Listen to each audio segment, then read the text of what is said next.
এই জন্য অনেক ছেলে আছে বাবা, তোমাদেরকে বলি বাপ, আল্লাহ তাআলা যাকে যৌবন দিয়েছেন তাকে পূর্ণ শক্তি দিয়েছেন। মানুষের শরীরের সুস্থতা, সকালের সূর্য উঠে তেজ কম থাকে, বিকালের সূর্য ডুবে তেজ কম থাকে, দুপুরের সূর্য প্রখর প্রচন্ড তেজ থাকে। এজন্য শিশুকাল, তার যৌবন আসতেছে, এজন্য শিশুকাল দুর্বল।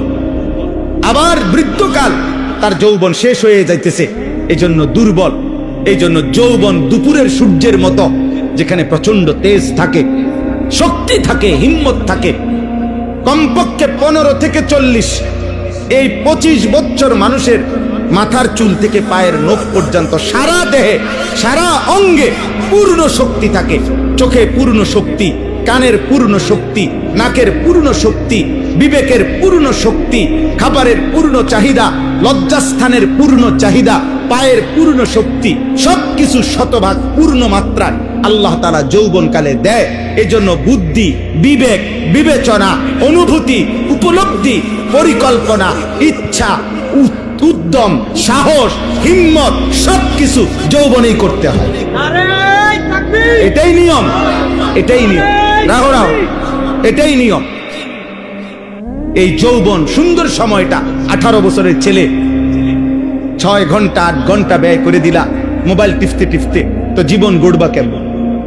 পৃথিবীও যদি কেউ সুন্দর করতে হয়, আখেরাত, দুইটাই, তাহলে যৌবনের সময় গোল্ডেন টাইম, গোল্ডেন পিরিয়ড, সোনালী সময়।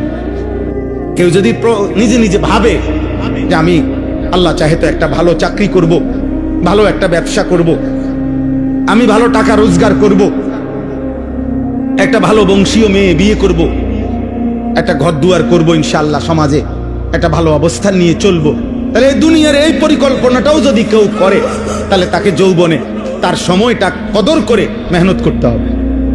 আবার সে যদি ভাবে আমি জাহান্নাম থেকে বাঁচবো, ডান হাতে আমল নামা নেওয়ার চেষ্টা করব, মিজানের পাল্লায় আমার নেকি যেন ভারী হয়, আমি চেষ্টা করব ফুলসেরাত যেন বিজলির গতিতে পার হইতে পারি, আমি চেষ্টা করব, তাহলে এর জন্য জাহান্নাম থেকে বাঁচা, জান্নাতে যাওয়া, খোদার কসম যৌবনেই চেষ্টা করতে হবে।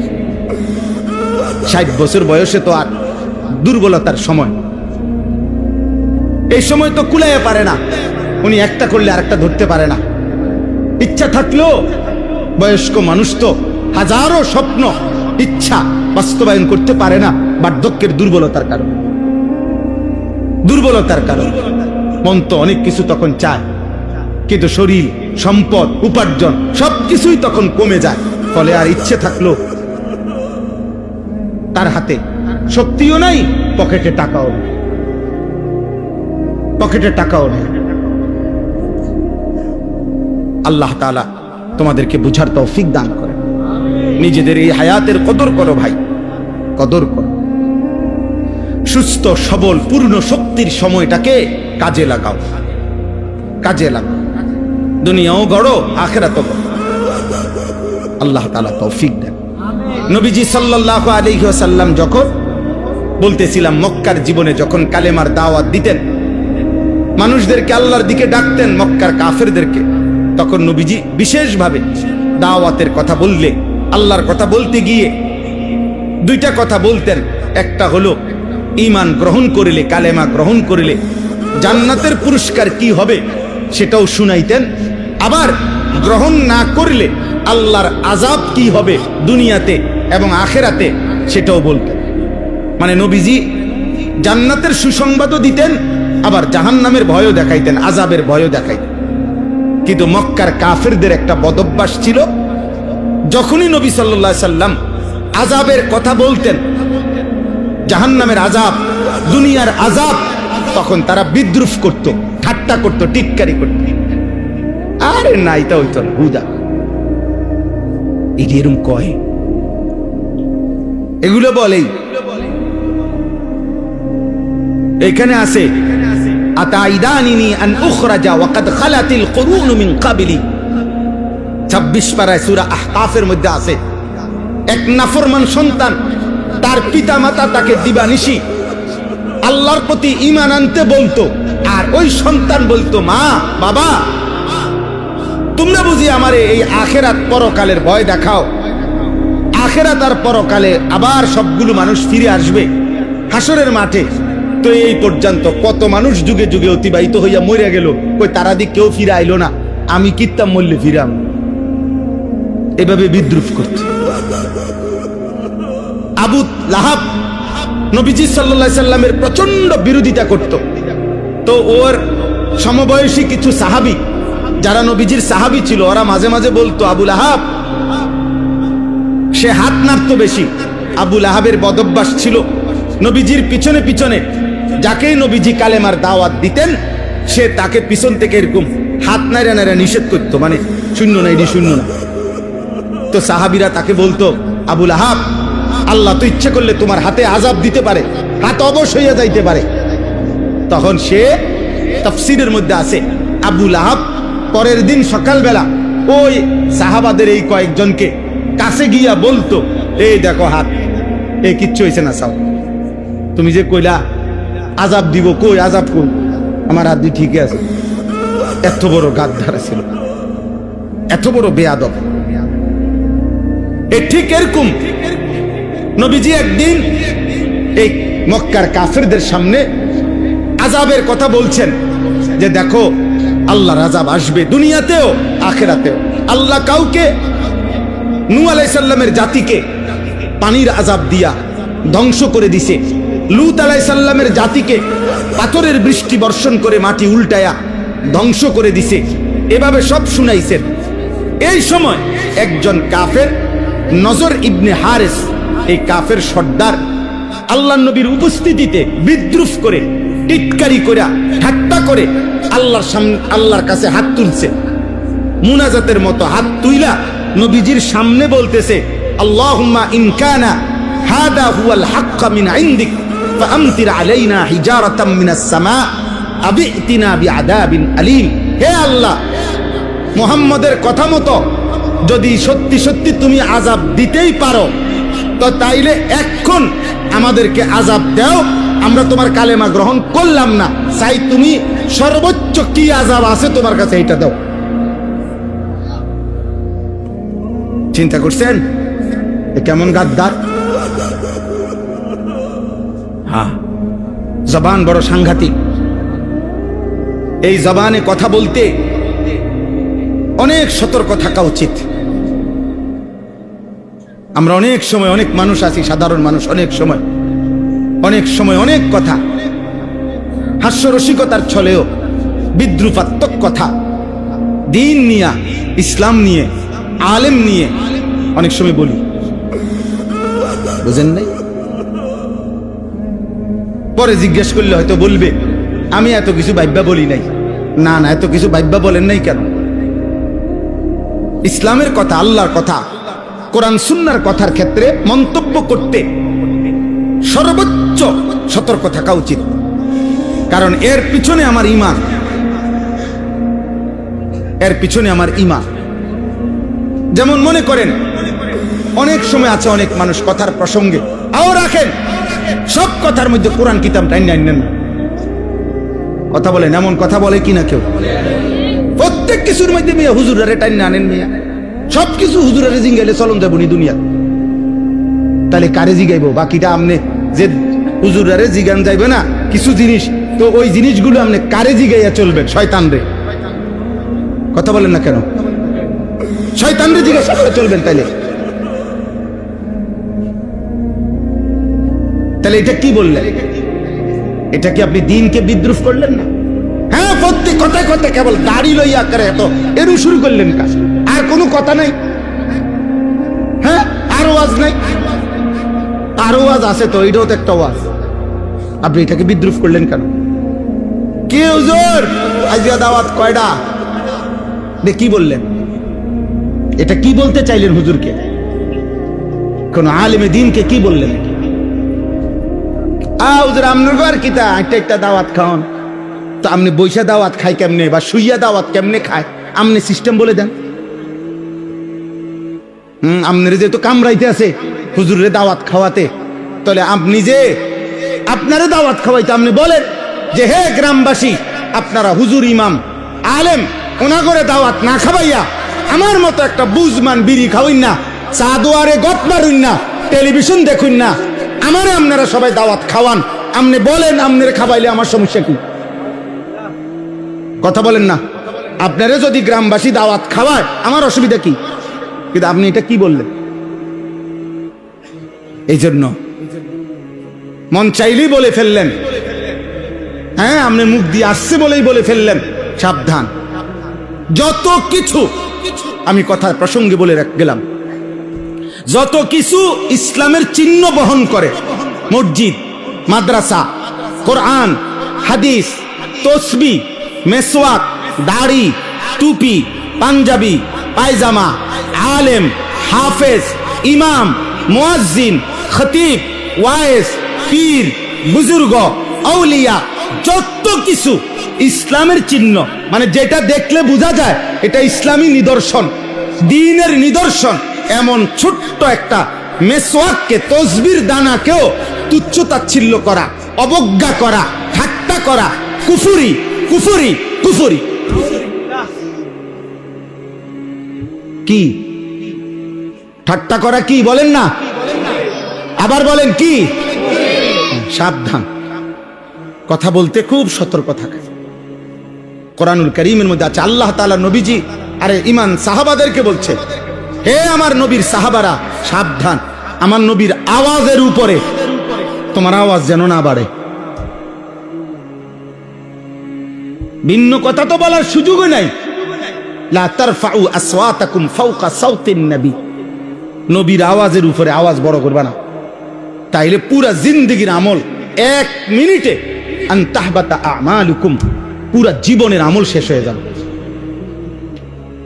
এই আয়াত নাজিল হওয়ার পরে তাফসীরের মধ্যে আছে, আবু বকর সিদ্দিক রাদিয়াল্লাহু তাআলা আনহু এত আস্তে কথা বলতেন, নবীজি কোন কোন সময় দুইবার তিনবার জিগান লাগতো যে আবু বকর কি বলছো বুঝি নাই, আবার কও। হযরত ওমর রাদিয়াল্লাহু তাআলা আনহু এই আয়াত নাজিল হওয়ার পরে অঝরে কাঁদতেছিলেন। আল্লাহর নবী বলেন, কাঁদো কেন? হযরত ওমর বলেন, ইয়া রাসূলুল্লাহ, আমার স্বাভাবিক কথার আওয়াজও একটু বেশি হয়ে যায়, আমি তো আওয়াজ ছোট করতে পারি না, আমার ভয় হয় যদি আপনার আওয়াজের চাইতে আমার আওয়াজ বড় হয়, আর আল্লাহ তাআলা যদি আমার আমল জীবনের সব শেষ করে দেয়, কি হবে আমার আখিরাত? আরে বড় কথা কইতে, হ্যাঁ, চা দোকানে বইয়া বিড়ি খায়, এবারে টেলিভিশন চাই, এবারে কয় আর রাহো চাই, হুজুররাও কত ফেস লাগাই রাখছে দেশটা। এবারে একটা কথা কইয়া দিল আর একটা, হ্যাঁ একটা ফাজলামি করলেন আর কি, কি ফেস লাগাই দিছে। ও কত এক এক হুজুর এক এক কথা কয়, আমরা কোন দিকে যাব? মানে আপনি কোন দিকে যাইতেন বুঝতেছেন না নাকি? এক এক হুজুরে, মানে এক হুজুরে কইছে বিড়ি খান, আরেক হুজুরে কইছে খাইয়েন না নাকি? এই ফেসে পড়ে আপনি বিড়ি খাইতেছেন নাকি? হ্যাঁ হ্যাঁ, নাই তো আমরা ফেসে পড়ে উনি বিড়ি খায়। আমরা ফেস লাগাইছি যে এক হুজুরে কইছে সুদ খাওয়া হারাম, আরেক হুজুরে কইছে হালাল, এই জন্য উনি সুদ খায়। আমরা ফেস লাগাইছি না? আমরা বলছি এই আমরা হুজুররা একজনে বলছি কিস্তি নেওয়া হালাল, আরেকজনে বলছি হারাম নাকি? কথা বলেন না? আমরা এরকম বলছি, তো আপনি কি ফেসে পড়া কিস্তি খাইতে নিতেছেন? আপনার ঘরে রঙিন টেলিভিশন চলে, আপনার স্ত্রী বেপর্দা বেহায়া, এটা কোন কারণে? এই মসজিদের ইমাম সাহেবের ফেসের কারণে নাকি?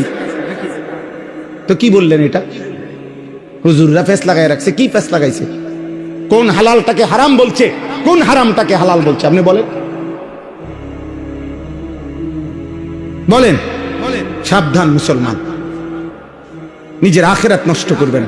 আমার কাছে কোন আমনে হিসাব, আমার লগে 900 করলে আপনার লগে আমি 900 করলে আমনের হিসাব আমার কাছে না, আমার হিসাব আমনের কাছে না, আমি আমনে মিললে গেলেও হইতো না। বুঝেন নাম নাই? মানে মুসল্লি আর ইমাম সাহেব আমরা যদি আচ্ছা আল্লাহ ভরসা, আল্লাহ ভরসা, পারলে কিছু বাড়াইয়া দিয়েন, আমি আর আমনে একমত হয়ে গেলাম, তো আল্লাহ ছেড়ে দিবে নাকি? তো তাইলে হিসাব দিবেন কার কাছে? তো ওনার সাথে কি বলবেন? আল্লাহকে কি বলবেন? আল্লাহ আমাদেরকে বুঝ দান করেন। এজন্য এই জবান বহুত দুধারী তলোয়ার, এই জবানের সতর্কতা খুব জরুরি, খুব জরুরি। এই জবান কবুল বললে এক নারী হালাল হয়, এই জবান তালাক বললে এক নারী হারাম হয়, এই জবান কালেমা বললে মুমিন হয়, এই জবান এক বিন্দু অস্বীকার করিলে কাফের হয়, বেঈমান। এই জিহ্বাই ঈমানদারও বানায়, এই জিহ্বা কি বেঈমানও বানায়। এই জিহ্বা বিবাহিত স্ত্রীও বানায়, এই জিহ্বা আবার তালাকপ্রাপ্ত নারীও বানায়। মানে শব্দ বলার ক্ষেত্রে সতর্ক থাক। আপনি বলে ফেলছেন, আপনি সেত উঠছে, আপনি কইয়ে লাইলেন 3 তালাক দিয়া, ইয়ার পরে কোন হুজুর কইয়ে লাইছি 3 তালাক দিয়া ফেলছি, মাথা ঠিক ছিল না। তো মাথা ঠিক না থাকলে পৃথিবীতে যারা পাগল, যাদের মাথা তার ছিঁড়া, পাগল মানুষ যারা, তারা বুঝিয়ে এই সারাক্ষণ 1 তালাক 2 তালাক 3 তালাক কয়। তো আপনি মাথা ঠিক আছে, যার মাথা ঠিক থাকে না হে তালাক কয়, এটা আপনি কোথায় দেখছেন? আমার একটা লোক দেখান। এই যে পাবনা চলেন, আমরা যাই পাবনায়, যারা মেন্টাল হসপিটালে পাগল, হেরা বইয়ে বইয়ে বুঝি কয় 1 তালাক 2 তালাক 3 তালাক।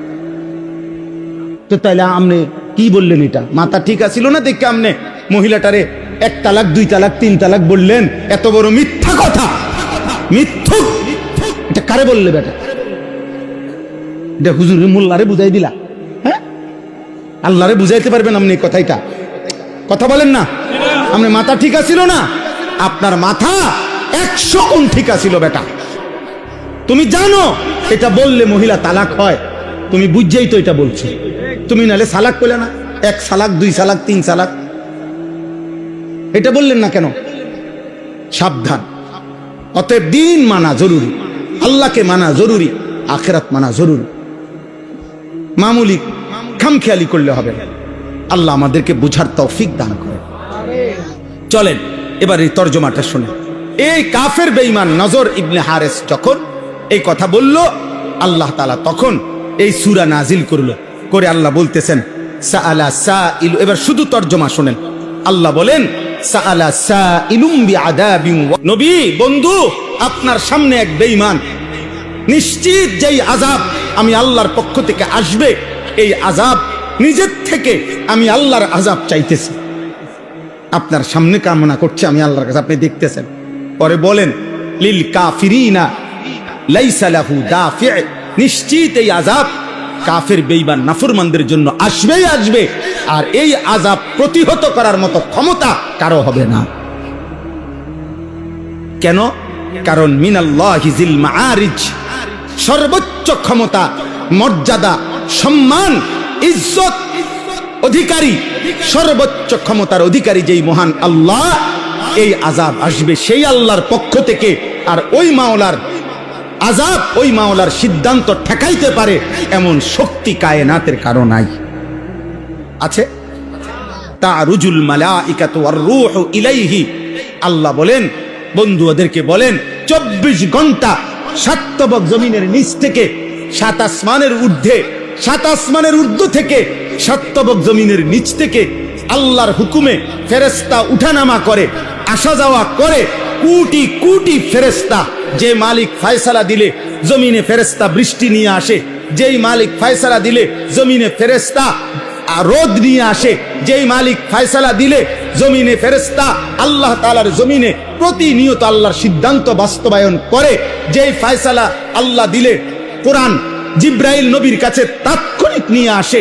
তাহলে 24 ঘন্টা যেখানে ফেরেশতারা জমিন থেকে আসমানে, আসমান থেকে জমিনে আল্লাহর হুকুম আনা নেওয়া করছে, সেই আল্লাহ আযাব দিতে চাইলে ওই আযাব পৌঁছাইতে আল্লাহর পক্ষে 1 সেকেন্ডও দেরি হবে না।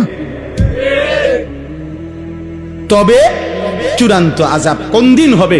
এখন দিচ্ছি না কেন? ও বলতেছে এখন দিতাম। আল্লাহ বলে বন্ধু ওরে বলে দেন চূড়ান্ত আযাবের জন্য আমি একটা দিন নির্ধারণ করছি, এই জন্য আজকে দিচ্ছি না। কথা বোঝেন নাই? আমার একটা কি আছে? ফয়সালা আছে, একটা দিন আমি ঠিক করছি, ওই সময়ের কারণে এখন দিচ্ছি না। সেই দিনটা কোন দিন? ফি ইয়াউমিন কানা মিকদারুহু 50 আলফ সানা। সেটা হচ্ছে হাসরের দিন, আখিরাতের দিন, যেই দিনের লম্বা দৈর্ঘ্য হবে একদিন 50,000 বছর। সেদিন বুঝবে আযাব কাকে বলে, সেদিন বুঝবে কষ্ট কাকে বলে, সেদিন বুঝবে যন্ত্রণা কাকে বলে। 50,000 বছর, 50,000 বছরের একদিন 50,000 বছর, বুঝতেছেন কিছু? 50,000 বছর, 50,000 বছরের একদিনে আহা আল্লাহ তাআলা বলে সেই আযাব শুরু হবে, জাহান্নামের আযাব, আখিরাতের আযাব। খোদার কসম, কোরআনে আল্লাহ বলছে 50,000 বছরের ওই একদিন, মানে আখিরাতের ওই দিন, এই 50,000 বছরের এই লম্বা সময়টা, ইয়াউমা ইয়াকুমুন নাসু লিরাব্বিল আলামিন, সমস্ত মানুষ আল্লাহর সামনে দাঁড়িয়েই থাকতে হবে, দাঁড়িয়েই থাকতে। হায় বাপ, 27 দিন, 27 দিনে এক খতম কোরআন শরীফ হবে, এক পারা করে কোরআন শরীফ, সর্বোচ্চ 40 মিনিট বা 50 মিনিট সময় আল্লাহর কোরআন শোনার জন্য, যার বিনিময়ে জান্নাত, নেকি, এইটুকু ধৈর্য দাঁড়ায়া থাকার যাদের জীবনের পর বছরের পর বছর কুলায় না তারাবির নামাজে, সেই মানুষটা 50,000 বছরের আখিরাতের ওই দিন কেমনে দাঁড়িয়ে থাকবে?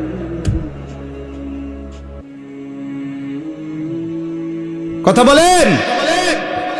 এই চাচারা, বাবারা, কি বুঝে বিড়ি খাইতেছেন? আপনি বুঝেন কি? বুঝে নর্তকী দেখেন, চা দোকানে আড্ডা দেন, কথায় কথায় গালিগালাজ করেন, এখনো সুদ কিস্তির মধ্যে লিপ্ত আছেন। হায় আব্বা, আপনি বুঝেন আপনি আসলে কি বুঝাইতে চাচ্ছেন, কি করছেন? নিজের উপরে দয়া করেন, নিজের উপরে রহম করেন, রহম করেন। এত বড় রমজান আপনার উপর দিয়া চলে গেল, আপনার কলিজার মধ্যে কোনো নড়াচড়া করতে পারলো না, আফসোস। ফাসবির সাবরান জামিলা। অতএব বন্ধু আমার, যত বিদ্রুপ ঠাট্টাই করুক না কেন, আপনি ধৈর্য ধরেন।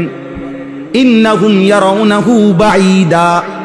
বেঈমান, নাফরমান আর পাপী মনে করে আখিরাত অনেক দূরে। ওয়া নারাহু কারীবা। অথচ আমি আল্লাহ নিজ চোখে যেন দেখতেছি আখিরাত কাছে, আখিরাত কাছে। ইন্নাহুম ইয়ারাউনাহু বাঈদা। সে মনে করে অনেক দূরে, আমি দেখি কাছে। আল্লাহ বলেন কাছে। ইকতারাবাতিস সাআতু ওয়ানশাক্কাল কামার ইকতারাবা লিন-নাসি হিসাবুহুম। আল্লাহ বলেন হিসাবের দিন কাছে গেছে। নবী সাল্লাল্লাহু আলাইহি সাল্লাম বলেন, এই দুই আঙ্গুলের মাঝখানে যেমন কোনো ফাঁকা নাই, আমি মুহাম্মদ আর আখিরাতের মাঝখানে এমন ফাঁকা নাই, এতটা কাছাকাছি।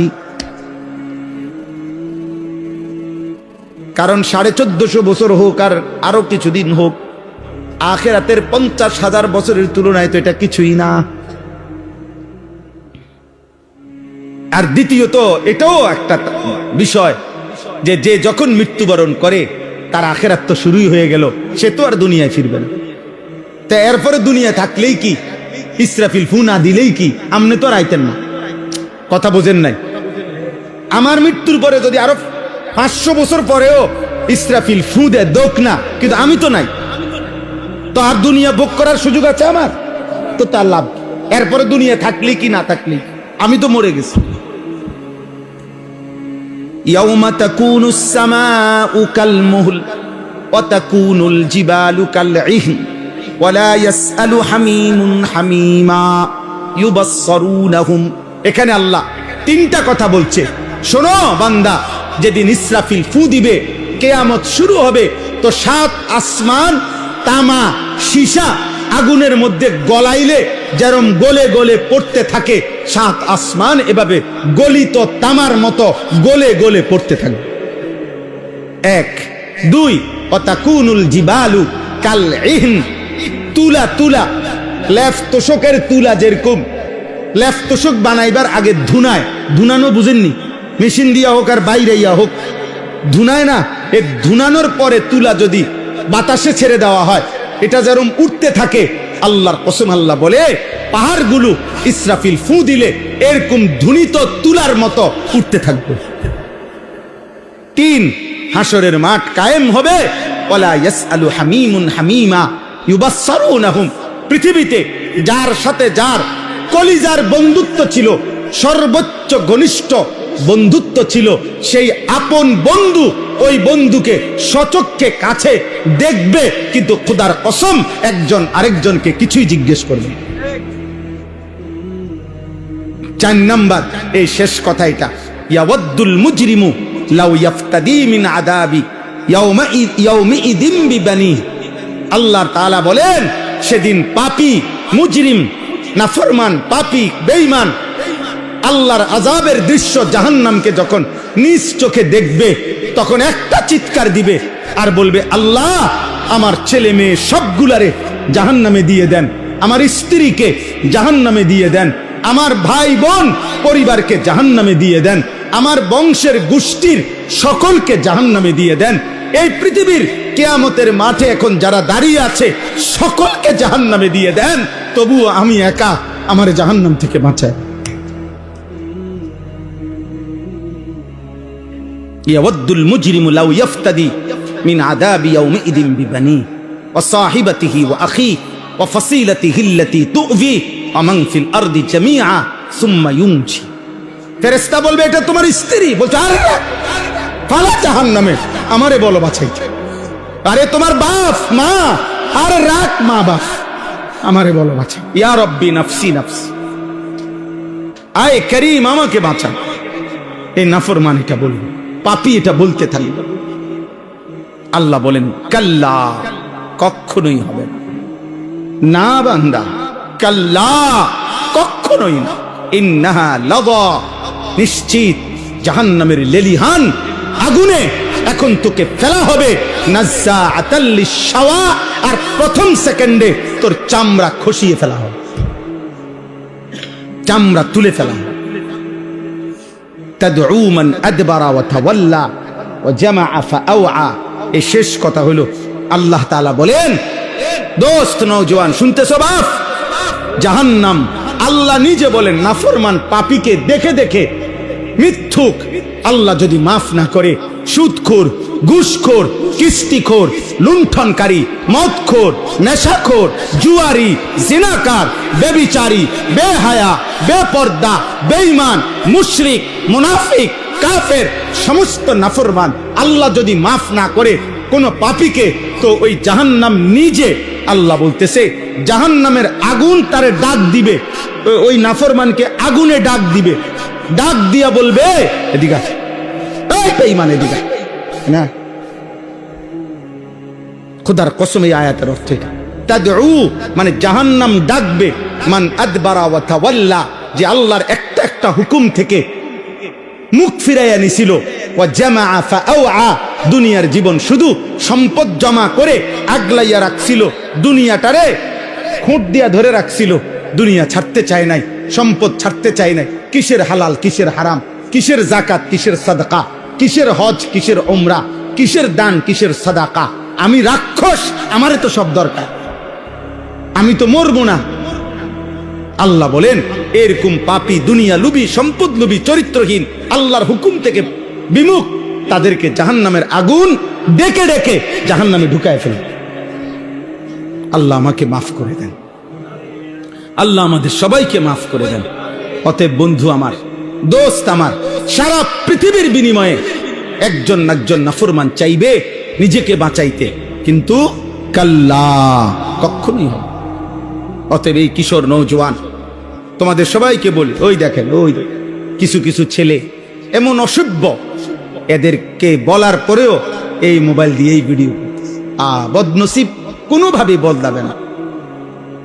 গাদ্দার, গাদ্দারের কথা হইল, হুজুর তোর আব্বা বলল আমি আমার কামে করি।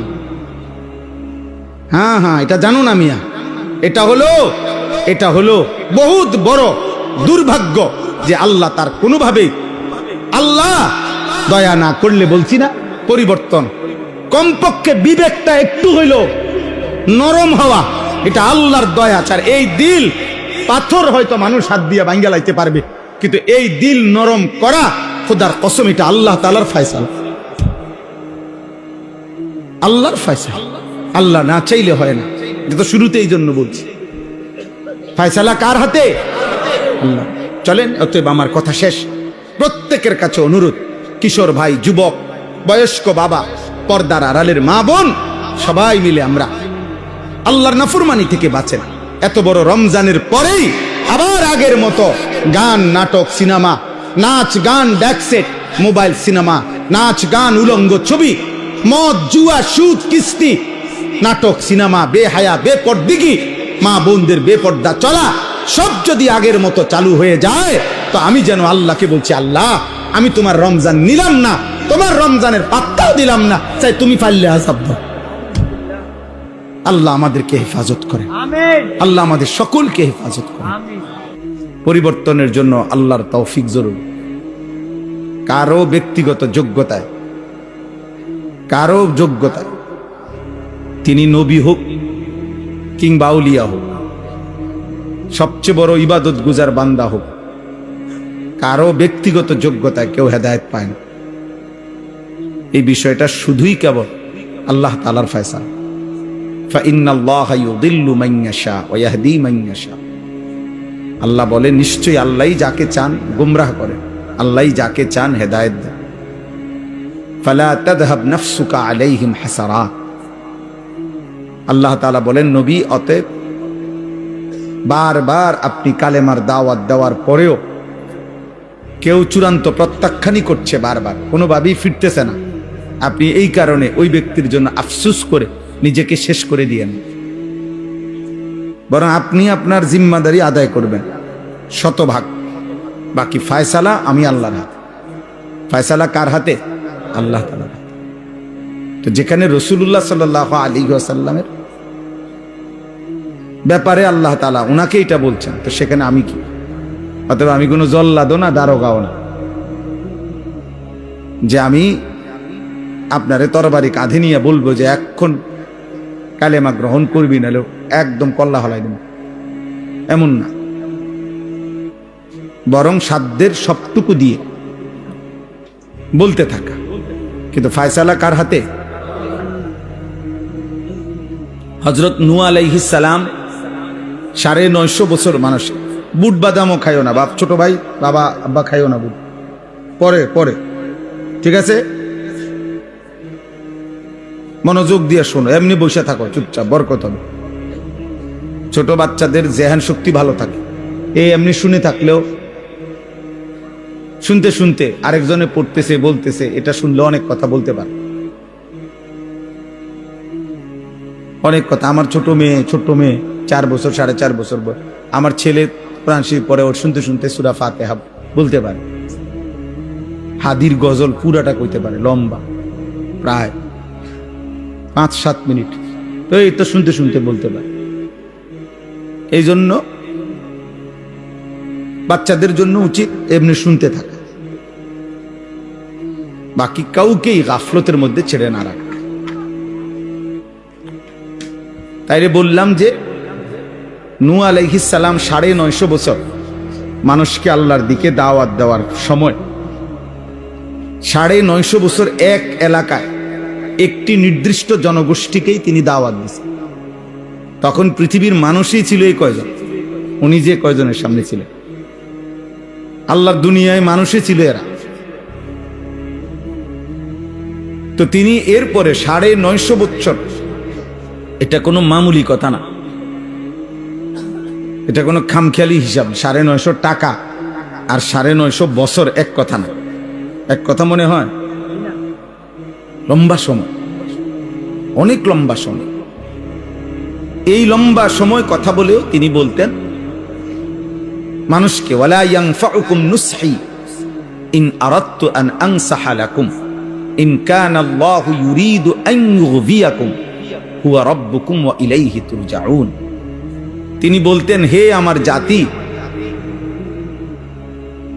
আমি আমার নসিহত দিবারাত্রি তোমাদেরকে আল্লাহর দিকে ডাকা, এটা কোনোই উপকারে আসবে না যদি আল্লাহ তোমাদের জন্য গুমরাহি, জাহান্নাম, পথভ্রষ্টতা আল্লাহ চেয়ে থাকে, তাহলে আমার নসিহত দিয়ে কোনো কাজ হবে না। হুয়া রাব্বুকুম, তিনিই তোমাদের রব, ওয়া ইলাইহি তুরজাউন, শেষমেশ তোমাদেরকে তার কাছেই ফিরে যেতে হবে।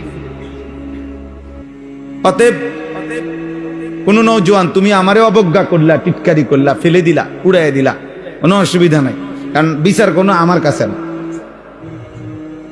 তোমার বিচারও আমি করব না, আমার বিচারও তুমি করবা না, কাজে কোনো সমস্যা নাই, কোনো অসুবিধা নাই। আর প্রত্যাখ্যান করলেও সমস্যা নাই, গ্রহণ করলেও কি নাই, সমস্যা নাই। মূলত যার কাছে ফিরতে হবে তার সাথে বোঝাপড়া করতে হবে। তিনি মহান আল্লাহ। অতএব আমাকে ফাঁকি দিলে, বাবা মাকে ফাঁকি দিলে, এই সমাজ এই দেশকে ফাঁকি দিলে, কোনো ফাঁকিবাজ কোনো পাপী যদি মনে করে সে চালাক, না, এটা চালাকির কিছু না। ওরা দেখলো তেমন কিছু নাই, না দেখলো তেমন কিছু। দুনিয়াবি কিছু ধমক, কিছু শাস্তি হইতে পারে, আবার নাও হইতে পারে, কিন্তু চূড়ান্ত মালিকের হাত থেকে ছুটবা কেন? রবের কাছ থেকে ছুটবেন কেন? আল্লাহ তাআলার পাকড়াও থেকে ছাড় পাবেন কিভাবে? আল্লাহ তাআলা কোরআনুল কারীমের মধ্যে বলছে, ইসরাফিল যখন ফু দিবে তো মানুষগুলো দিক বেদিক ছুটতে থাকবে। ইয়াকুলুল ইনসানু ইয়াউমাইদিন আইনাল মাফার। আর মানুষ তখন অস্থির, পাগল, মাতাল হয়ে একজন আরেকজনকে জিজ্ঞেস করবে, আজ পালাবো কোথায়? ভাই তুমি বলো, আমি কোথায় দাঁড়াবো? সে বলবে, আমারও জানা নাই, কারোই জানা নাই। কাল্লা লা ওয়াজার। আল্লাহ বলছে, না না বান্দা, আজ কোথাও কোনো আশ্রয় নাই, জমিনের উপরে আর থাকা যাবে না। ইলা রব্বিকা ইয়াউমাইদিনিল মুস্তাকার। আজ শুধুই কেবল তোমার রব আল্লাহর কাছেই আশ্রয়, আল্লাহর কাছেই আশ্রয়। অতএব এটা জরুরি। এই কোরআন সুন্নাহর কথা, ওয়াজ মাহফিলের কথা, মসজিদের জুম্মার বয়ান, ওলামায়ে কেরামের নসিহত, চোখের পানি, আউলিয়ায়ে কেরামের দরদ মাখা বয়ান, এই সব কিছু দোস্ত আল্লাহর পক্ষ থেকে মূলত বলা, কিন্তু মূল ফায়সালা কার হাতে? আল্লাহর হাতে। ইব্রাহিম আলাইহিস সালাম এবং উনার আব্বা আজর, তো উনারাও বাপ পুত। ইব্রাহিম আলাইহিস সালাম, ইসমাঈল আলাইহিস সালাম, উনারাও বাপ পুত। বুঝেন নাই হিসাবটা? কিন্তু এই বাপ পুত্র লক্ষবার চেষ্টা করছে বাবাকে ইমানদার বানাইতে, কিন্তু আল্লাহ তাআলা হেদায়েত দেন না। আবার এই বাপ সন্তানকে ছোট্টবেলাতেই বলছে আল্লাহর কথা, যে আমি তোমাকে স্বপ্নে দেখছি, আল্লাহর হুকুমে জবাই করতেছি, তুমি কি বলো? ছেলে বলতেছে, নিঃসন্দেহে নিশ্চিন্তে আপনি আমার আল্লাহর হুকুম পালন করেন।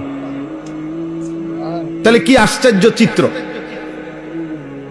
ইব্রাহিম আলাইহিস সালাম, তিনি তার পিতা, ওনাকে লক্ষবার বলেও চেষ্টা করেল, কিন্তু হেদায়েত মিলল না। আবার ছোট্ট বাচ্চা 8 বছর 12 বছর না হইতেই সেই ইব্রাহিম আলাইহিস সালামেরই সন্তান, সে আল্লাহকে চিনল। তাহলে ফায়সালা মূলত কার? আল্লাহ তাআলা। ফায়সালা মূলত আল্লাহ তাআলা। ইউসুফ আলাইহিস সালাম ছোট্টবেলাতেই ঘর হারা, একবার কূপে ফেলে দিল। এরপরে বণিক দল ওনারে বাজারে নিয়ে গেল। এই জন্য বললাম যে এটা দেখেন, ইউসুফ আলাইহিস সালাম, নওজোয়ান ছেলেরা, কিশোর ভাই, তোমরাও দেখো, শোনো। একবার তো কূপে ফেলে দিলেন, তো সেখান থেকে মিশরের বাজারে, যেখানে গোলাম বিক্রি হয়, কৃতদাস বিক্রি হয়, এরকম বাজারে ওনাকে নিলামে বিক্রি করলো। এক মনিবের ঘরে আশ্রয় পেলেন, ওইখানের মহিলা ওনাকে দিবানিশি জিনা ব্যভিচারের জন্য প্ররোচনা করলো। এরপরে জেলখানায় গিয়ে ওনাকে ফেলার রাখা হইল, সেখানে চোর, ডাকাত, জোচ্ছর, এরকম বাজে মানুষদের সাথে ওনাকে থাকতে দিল। এটাই কোরআনের তাফসীর। তাইলে এরপরে এই পরিবেশে, সেই ছোট্টবেলায় ঘর হারা মিশরে, অথচ ওনার বাবা নাই, মা নাই, আত্মীয় নাই, স্বজন নাই, যেই বাড়িতে উনি বড় হইছেন ওরা কুফর, ওরা মূর্তি পূজক। জুলাইখার স্বামী, এরা তো সবাই মূর্তি পূজক। তাহলে এর ভিতর দিয়ে ইউসুফকে আল্লাহ চিনাইল কে? ইউসুফকে তার আখলাক, চরিত্রের হেফাজত। জিনা করা যাবে না, বেবিচার করা যাবে না, এমন উত্তম আখলাক সাজায়া দিল কে? নিশ্চিত তিনি শুধুই আল্লাহ। কে? আল্লাহ। মুসা আলাইহিস সালাম জন্মের পরেই উনার মা বাক্সবন্দি করে ওনাকে আল্লাহর হুকুমে নদীতে ফেলে দিল। সবচেয়ে বড় নিকৃষ্ট কাফের ফেরাউনের বাড়িতে লালিত পালিত হইল। অথচ সেই তিনি যখন ফেরাউনের এলাকা থেকে চলে গেলেন ভিন্ন অঞ্চলে মাদায়েন, তখন আল্লাহর কাছে দোয়া করলেন, আল্লাহ রব্বি ইন্নী লিমা আনজালতা ইলাইয়া মিন খাইরিন ফাকির। আল্লাহ, আমি এক অসহায় ভিন দেশে আসছি, আমার এখানে কেউ নাই, আপনি আমার কাছে যা দিবেন এই মুহূর্তে আমারে খাদ্য আশ্রয় সবটার প্রতি আমি বড় ফকির, আমি বড় অভাবী, আমি আপনার দিকে মুখাপেক্ষী। তাহলে এই ছোট্ট জন্মের পর থেকে যে ফেরাউনের ঘরে লালিত পালিত হলো, অথচ তিনি আল্লাহ চিনলেন কেমনে? আল্লাহর কাছেই চাইতে হয় এটা বুঝলেন কেমনে? ওনারে কে শিখাইল?